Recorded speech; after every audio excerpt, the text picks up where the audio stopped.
U.S. sailors and Marines aboard USS Tripoli have arrived in the U.S. Central Command Area of Responsibility on March 27th.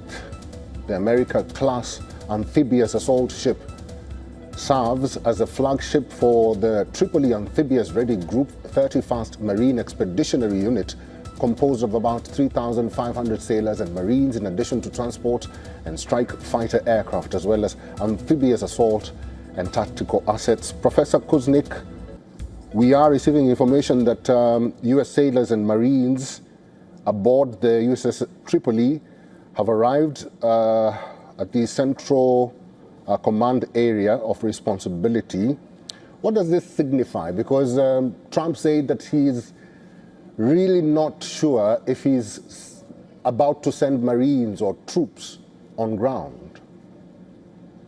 We know that he's got advisors, the Pete Hegseths, the Stephen Millers, Rupert Murdochs, Bibi Netanyahu's, who are pressuring him to be more aggressive, to go in there for the kill, to send U.S. troops on the ground, send in paratroopers, either to seize Karg Island energy or the nuclear, the enriched uranium that's there.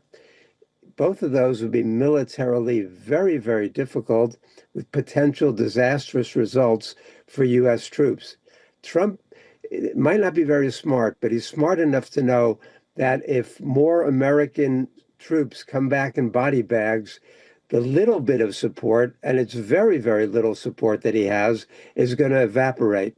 So I think he's hesitant for good reason, but he's running out of options. So it would not surprise me one bit to see the U.S. forces invade and on the ground, either inside of Iran or Karg Island. They're both very, very much potential, and that's why he's putting those assets into the region. His supporters don't want to see that. The American public certainly doesn't want to see that. There are going to be huge rallies today. The No King's Day protest is partly a protest against this war, but it's against Trump's overall reactionary, dangerous, fascistic kind of game plan. So today's going to be a very important day in that regard, but anything is possible. This escalation, the war has already escalated with the Houthis' involvement and the Hezbollah striking back and the other assets of the region, and it's going to only get worse. That's why we desperately need a diplomatic off-ramp as quickly as possible. Professor Kuznick, it's good to see you. We'll have to end this discussion here. Thank you for talking to us today. Thank you for having me.